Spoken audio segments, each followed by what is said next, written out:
Greetings fellow gamers, it is your boy MtG here, back with another Magic video, and today we're going to be doing another mono white deck. I know I did one a little while ago that was centered around Taranika, a Crowan veteran, and it was more of an aggro deck that used some of those, what are you going to call it, that used her effect alongside other things like Gideon Blackblade and Healer's Hawk and stuff like that to really pile drive your opponent early in the game. But today we're doing something a little bit different.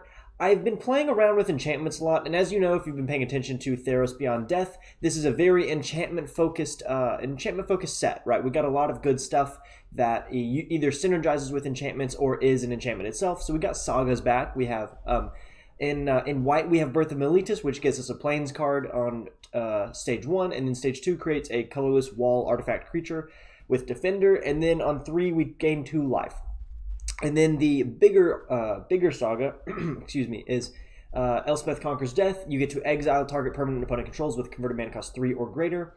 Then on the second page, non-creature spells your opponent's cast cost 2 or more to cast, cast cost 2 or more to cast until your next turn. And then on 3, you return target creature or planeswalker card from your graveyard to the battlefield, and you put a +1/+1 counter or a loyalty counter on it. Now, so we're kind of playing around enchantments, as I said, and we're using Starfield Mystic to really enable us to get more enchantments out more easily, and he actually synergizes very well with sagas, because every time an enchantment goes to the graveyard from the battlefield, you put a +1/+1 counter on Starfield Mystic, so he will scale a little bit throughout the game, but very slowly.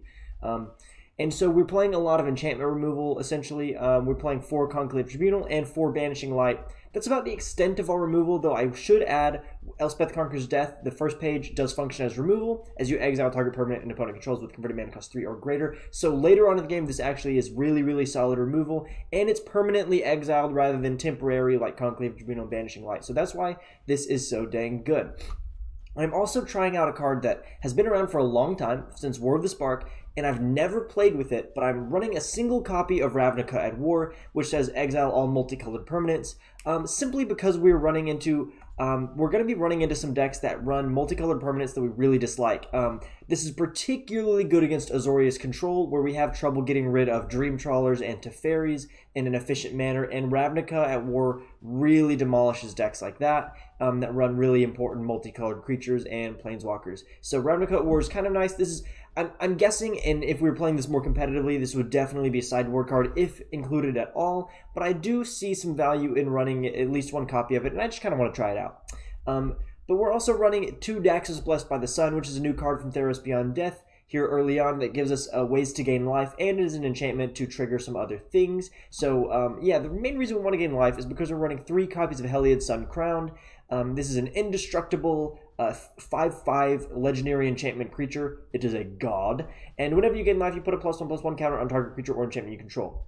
But you do have to keep in mind with the gods that as long as your devotion to white is less than 5, Heliod is not a creature, so that's why we do want to have stuff that sticks around and adds to our devotion pretty substantially. That's part of the reason we're playing Daxos, because if we're playing sagas, we can temporarily activate Heliod and then have those sacrifice themselves, and then Heliod becomes not a creature anymore, which can be quite annoying and potentially game-ending for us. Though Heliod is good enough where he can really, be a huge factor for us in the late game. Even especially in the mid game, really, if we can activate him early enough, this is really strong. But we're also going to run 2 Archon of Sun's Grace, which is a new card I haven't played much with, but it has been very good so far in what I've seen of the deck. So this is a 3/4 flying lifelinker. It is an Archon creature, and it says Pegasus creatures you control have lifelink, but we're not playing any Pegasuses. So you may ask, how is this helpful?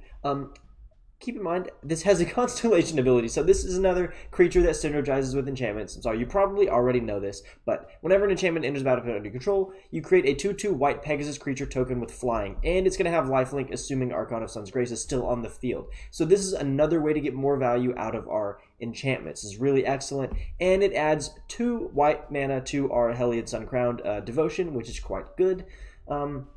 I kind of skimmed over this part at the beginning, but we're running 2 Dawn of Hopes to potentially draw us cards late in the game, because we do have an issue in this deck of getting flooded out, or not flooded out, but just kind of draining ourselves of resources, and it's really hard to build back our hand up because we just don't have cards that can draw things in white, and so Dawn of Hope is really the only way to do that, and that's part of the reason we're playing Daxos Blessed by the Sun, because we want ways to gain life. These have life links, so these another way to gain life. This is a way to gain life, way to gain life. We have ways to do it, but not super consistently, which is a little bit unfortunate. But it should be enough to trigger this a decent amount. And in the late game, we can create our own soldier creature tokens with lifelink, which is quite good. And then in the one slot, we have Outside of Life's Bounty, which is just a decent one drop. It's a lifelinker, it's an enchantment, and it has a nice protection ability for our other more important impermanents. Like if we have Starfield Mystic, which we really need to keep on the field for as long as possible, it's really nice to be able to protect it with Outside of Life's Bounty. And we're running one giant killer, mainly because I wanted to cut the lands down to 23. Didn't really feel like we had to have 24 lands in this deck, mainly because it's a monocolored deck. We have a ton of enabling at 2 mana, so we really need 2 mana to get off the ground, to get our Starfield Mystic out, or a Birth of Meletus, which is going to search us up another planes anyway, so we don't need 24 lands. We're running 22, or 23, I mean, and then running a giant killer. And also, 2 of those lands are Castle Ardenvale, because we want a way to make tokens in the late game when we're running out of cards. So, that's all I'm going to say about the deck. Let's jump into some play with it. We're just going into the regular play queue today. No need to go ranked with this. I haven't tested this enough to really dive into ranked yet. So we're just going to get in the normal play queue, see if we can actually get some cool combos off. Maybe just maybe get off a Ravnica, whatever it's called. What is even the card called that I'm running? The one that you know what I'm talking about. You know what I'm talking about. The one that exiles all multicolored permanents. My brain is fried. Okay, Merfolk Secret Keeper putting stuff into the graveyard. There goes a Heliod. Okay, so we go Outside of Life's Bounty, and turn 2 gives us Birth of Meletus, unless we can get a Starfield Mystic off the top here. So turn 2 Starfield Mystic would give us turn 3 Birth of Meletus and a turn 3 Heliod, which is really, really, really solid. But we would just have to top deck that, and it's not looking very likely. Okay, so they're just going to try to mill us. We don't love that, especially because we're a pretty slow deck. So this may be kind of an unfortunate matchup. And we're flooding, so that's good. So really, we're going to need to get Heliod on the board quickly, and essentially just start destroying our opponent with as fast as possible with our enchantments. And Conclave Tribunal may be useful to get rid of a Drowned Secrets if their mill gets out of hand here, but okay, so they're not just mono blue, they're actually Dimir. Sage's Row Denizen. Whenever another blue creature is out of your control. Okay, so we'll go Heliod Suncrowned, and then next turn we have Archon of Sun's Grace. Allegedly, you pronounce this Archon. I've probably touched on this in a video before, but I was saying it Archon for a while, and someone corrected me and made me feel very self-conscious about myself. Which is fine. I probably deserve it. Okay, Ashiok Dreamrender. They are going hard.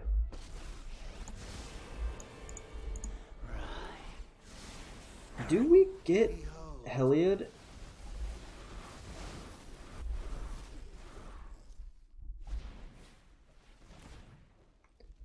Okay, wow.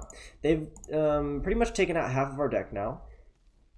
So this will be top two cards, so that's down to 33 cards in my deck. And they've got like a decent defense right now, which is pretty lame.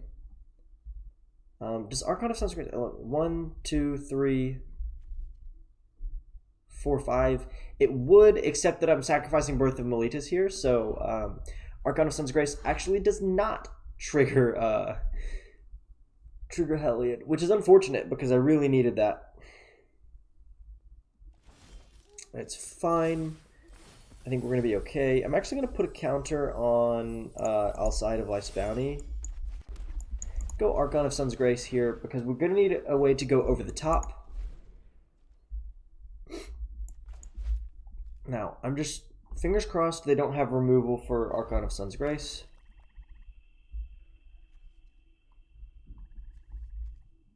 Gosh, I really love the art on this card. I know my face is blocking it, but it's dope. It's good art. Good art. Okay, Enter the God Eternals. That is rough. That's definitely not what we wanted to see. we may be toasted and roasted. Oh yeah, that's a lot of stuff that we don't want to lose. Yet we are losing it. Okay, I'm gonna go ahead and concede. We are not getting gas here. We're flooding really horribly. In a 23 land deck, having 8 lands is not ideal at this point in the game. So I'm gonna go ahead and concede just to get onto another more interesting game.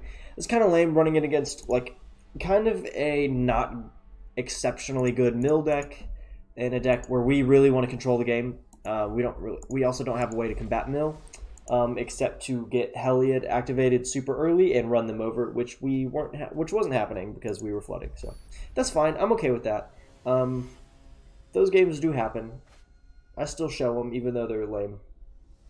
Love.illusion. Ravnica at War. That's the card I was thinking of earlier, but my brain won't working. You know, am I gonna keep this? I feel like I'm gonna keep this. I'm gonna keep this. This may be a mistake, but I think it's okay. Starting with 2 lands is generally fine if we can get a 2 mana spell. Those tend to help us out a lot. Okay. Birth of Meletis. That is excellent. It's a great turn 2 play. Fabled Passage. Shadow Spear. Very interesting. Very interesting. Okay, so we'll go Castle Ardenvale, Birth of Meletis. I also just realized that Ravnica at War, does it exile multicolored lands too? Oh my, I kind of think it does. This may be a bop against this deck, whatever we're up against. I'm possibly coming around to Ravnica at War. Maybe. Okay, we'll grab a Plains. And they're 3 colored, so they're gonna run, yeah, lots of multicolored lands, multicolored creatures. Oh, so we're doing just fine. Yeah, we're doing fine. I'm a little worried they've got removal for Starfield Mystic. I'm gonna go ahead and play it now. They may shock it. I'm not sure what they've got. Could just be a shock, in which case we get kind of sad, but I think we just pass. We don't need to play Conclave Tribunal at this point. Yeah, that's what I thought. Shock. Oh, Bonecrusher Giant. Okay, fair enough. Bonecrusher Giant. So this is probably Naya Giants, which feels a little bad. And they're actually getting basics out. So the problem with against this deck is that most of their creatures are actually monocolored creatures. So they've got Bonecrusher Giant, whatever. Oh, Sunder Shaman. Okay, that's fair enough. Let's see. Let's see if this works the way I think it does. We're gonna go ahead and. Do we need to do that? I don't need to do that. I'm going to Banishing Light their Shadow Spear. Use the wall as a blocker for Sunder Shaman and see what they do. Because next turn I get Elspeth Conquers Death anyway.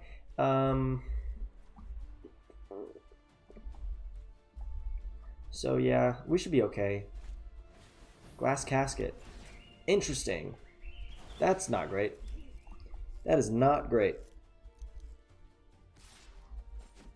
So they destroy my Banishing Light. Get their Shadow Spear back. Feels a little bad. Now let's see what they got. Okay, another multicolored land.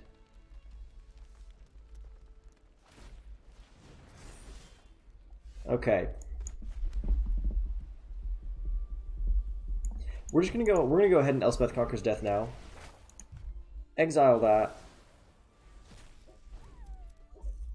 Once Elspeth Conquers Death goes all the way through, after the 3rd stage, we can return Starfield Mystic to our hand. Not to our hand, to the battlefield. Which will be nice, because that will enable us to play a lot more stuff. Okay, Bonecrusher Giant, and then they go, what, probably just equip Shadow Spear to it. That makes sense to me. Okay. Let's go... Okay, that's a 5/4 with lifelink, and Ravnica at War does nothing to it. We can Elspeth Conquers Death on that. But I think we go Conclave Tribunal here.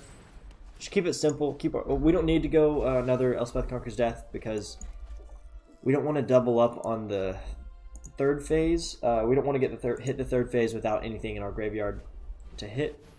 Okay, Vanishing Light probably gets rid of my... Yep, gets rid of that. Fair enough. And then we can just play Dawn of Hope.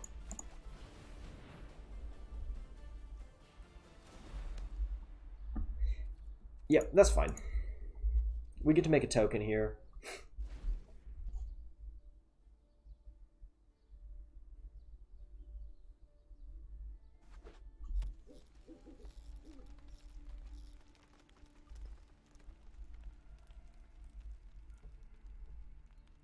What's that last card? Bone Crusher Giant. Okay, fair enough.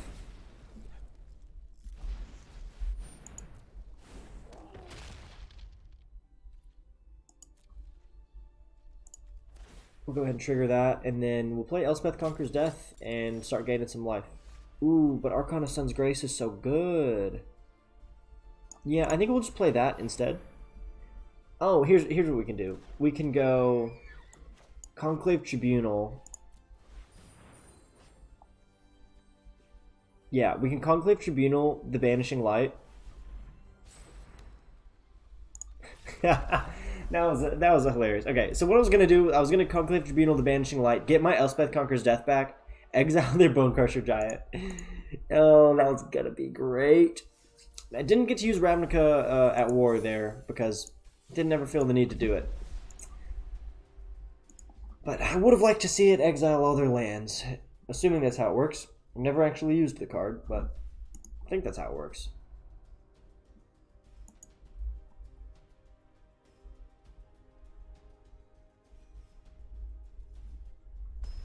Alrighty. Game number 3 against Oroxy. Oh, yeah. Okay, this is great. So, turn 2 Starfield Mystic, followed up with a bunch of removal for whatever our opponent plays. It feels good. Yeah, it feels really good. Speaking of good art, I do like Starfield Mystic's art. What do they got? Opt. You got an Opt.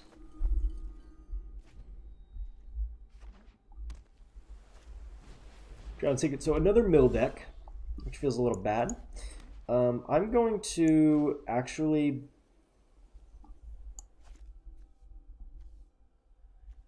I'm going to Banishing Light their Drowned Secrets so we can slow their mill down quite a bit. And then we'll attack. Hopefully we draw into a land so we can play Archon of Sun's Grace. There we go. That's the ticket. We're going to go ahead to combat first. I kind of feel like they've got a counterspell up. This, we would not want this to get countered, but also I feel like we jam it anyway. It doesn't make a whole lot of sense to just sit on it when it's one of the best cards we have. Yep, okay, good. I'm glad I did not pass. Really? Okay, we will go to combat. Opponent is doing nothing. Okay, unsummon, fair enough. And then we'll just play it again.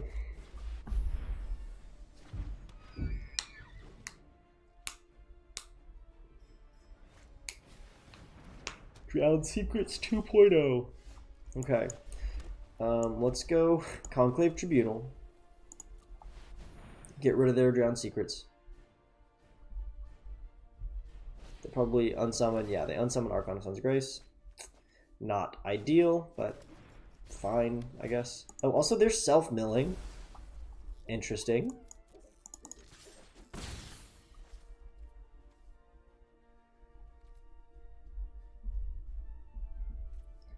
I don't see a whole lot of need to play that yet. I'm going to wait until we get Archon of Sun's Grace back onto the field before I play Birth of Meletis.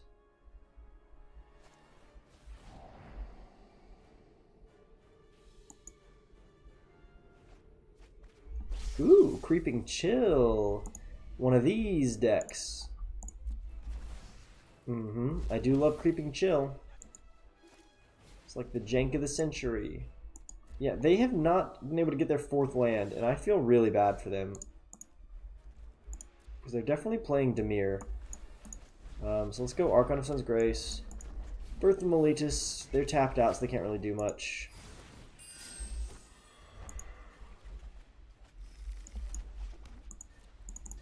And then we deal a little bit of damage.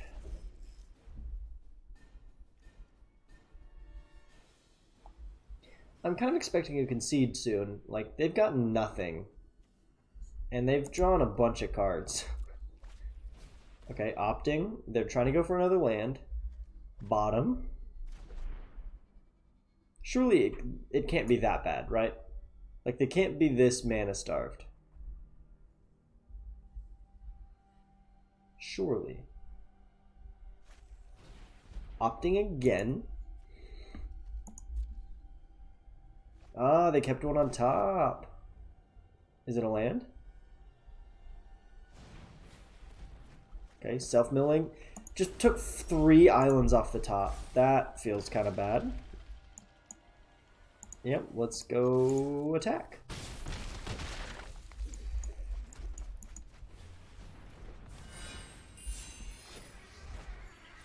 And that's game. There we go. Well, our opponent was really mana starved. That is a bit unfortunate. Okay, so we'll play another game for sure. One more for sure. None of these have been like particularly interesting. Our second game was like actually fairly interesting. The first and the third, not so much. Okay, let's see. This is definitely very keepable. Starfield Mystic on turn 2 is always a keep, I think. Assuming we have at least 2 lands, which we do. Okay, they shock that in for Pelt Collector. Okay, so it looks like Gruul aggro. We're okay with Gruul aggro. We don't love it, but we're okay with it. That does make me a little scared to play an unprotected Starfield Mystic, because they probably run stuff like Domri's Ambush and Shock and Lava Coil. But we do have a backup Starfield Mystic, so that's good, I guess. They probably have Bone Crusher Giant, so he's going to get stomped right here. Yep, there it goes. Bone Crusher Giant. I do like that little foot animation. A little foot. And the Jutta Goblin with haste. Okay, can I get a land, please? I need a 3rd land. There we go. 3rd land. So we can get Starfield Mystic and Dawn of Hope, which is actually pretty nice. Unfortunately, we can't really block anything, because we need to keep Starfield Mystic on the field. I'm guessing they just go Bone Crusher Giant here. And if I get a land, we can exile Bone Crusher Giant with Elspeth Conquers Death. Okay, Gruul Spellbreaker instead. That hurts pretty bad, so we have to go no blocks. We go to 7. Ouch.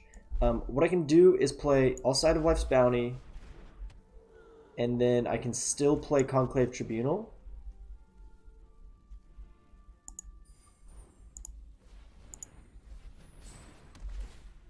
Get rid of Gruul Spellbreaker, and keep a Lifelinker up as a blocker.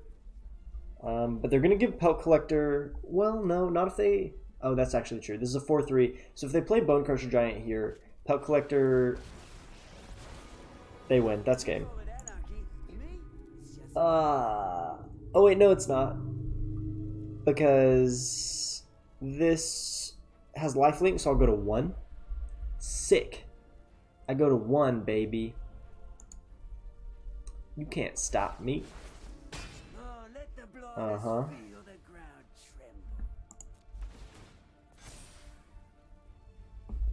We didn't have mana up to draw a card, which makes sense. Mm-mm.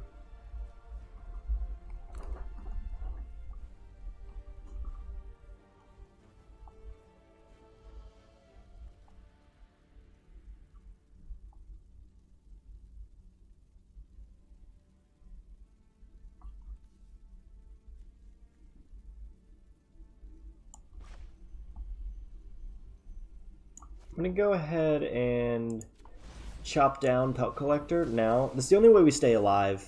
We can't attack. If I attack, I die, so I gotta block. And I think I probably die anyway. Yeah, we're dead. Okay, good game. They got to turn 4 questing beast, so we don't block that. Fair enough. We were really mana starved in a deck that really should never be mana starved. We've got too many ways to get lands. That's pretty uncommon. Though they had like a good start. You know, they killed my Starfield Mystic on turn 2. That was a little rough, a little mean. Ooh.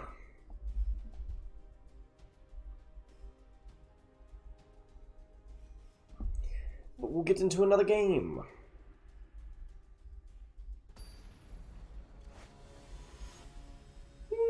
Just be. Oh my gosh, sorry, I'm yawning. I'm so tired. Okay, yeah, we keep. Dawn of Hope turn 2. Heliod Suncrown turn 3, assuming all goes according to plan. And we do not play Giant Killer here. We hold you back. Please tell me this is not another mill deck. If this is another mill deck, I'm going to probably punch my face with my hand.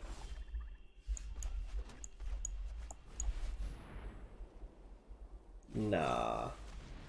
Quench. Okay, fair enough. Thief of Sanity, huh? Alright, we Conclave Tribunal, Thief of Sanity.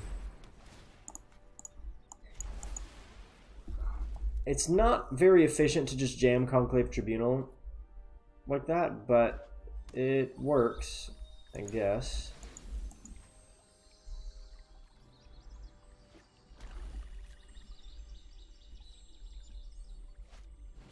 Another Thief of Sanity. Neato Mosquito. There we go. Elspeth Conqueror's Death. That is efficient. That's the top deck we needed. So that also should give us Heliod Suncrown back from the graveyard. Should.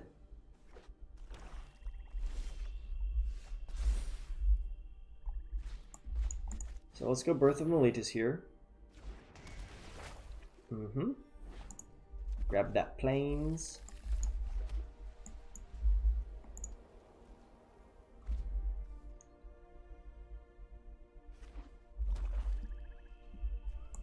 Oh, excuse me. So we can make a token, which is actually quite nice. They're stalled out for some reason. Nice price. Put a counter on it. And they concede. Well, this has been pretty silly. At least we had, like, we curved out into removal fairly well that game. And then our opponent, I don't know what happened to them. I don't know what happened to their deck. They're playing Thief of Sanity, which at one point was very good and is now no longer good. For some reason that I don't completely understand, but that's fine.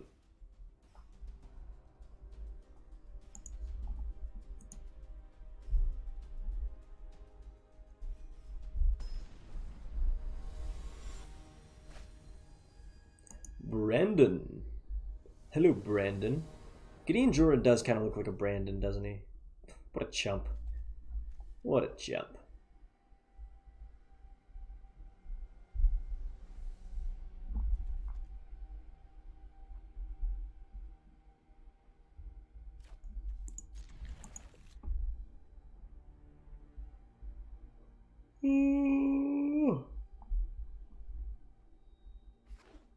Ooh. Rakdos. Okay. I'm expecting to see Judith, the Scourge Diva, coming up here.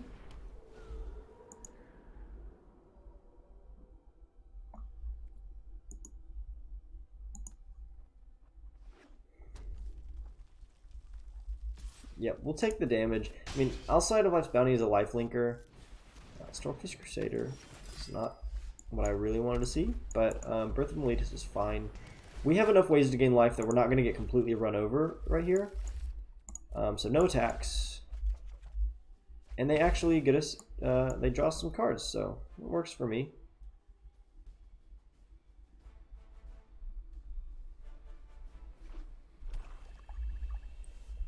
on 3.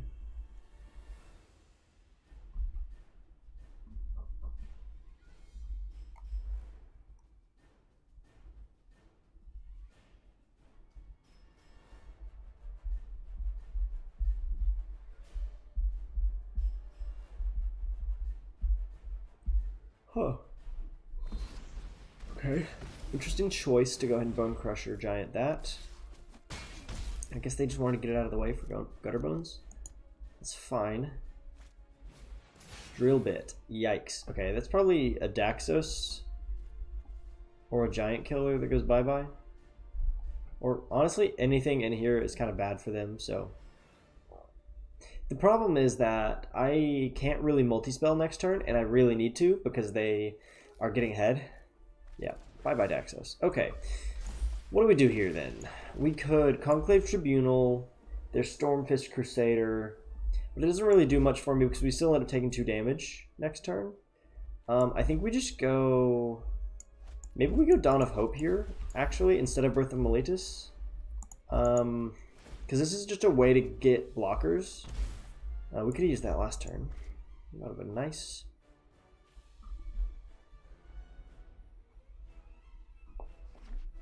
Okay, so they shock that in. We block Gutter Bones. Is this going to be Embercleave right here? This might be Embercleave. Okay, yep. Happens. Okay. I gotta decline that because I need my mana.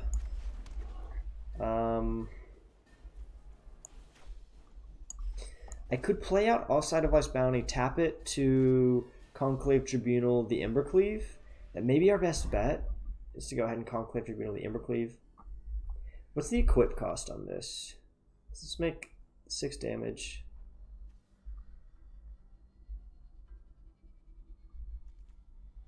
So the difference basically is if we Conclave Tribunal Gutter Bones instead of Embercleave, they get to deal 6 damage as opposed to 4. So I think we gotta go All Side of Life's Bounty, Conclave Tribunal the Embercleave, because our tokens from Dawn of Hope don't really help us when things have Trample and or Menace, so it's not ideal. So assuming they don't have Embercleave, which they definitely could, they definitely could have another Embercleave. We should be taking 4 damage. Maybe not. That may be another Embercleave. Sick. That's really good. Go to 1. Okay. Let's think about how we can actually win this game. I think we're still in it. If we can do... Oh, Drill Bit. Okay, there goes Gideon, probably. And we needed Gideon to win, I think. So... Yeah. Dang. Okay. We can still...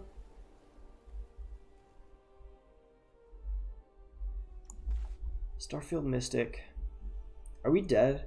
I think we're dead, right? Yeah. Oh, because... Yeah, we'd have to attack with All Side of Life's Bounty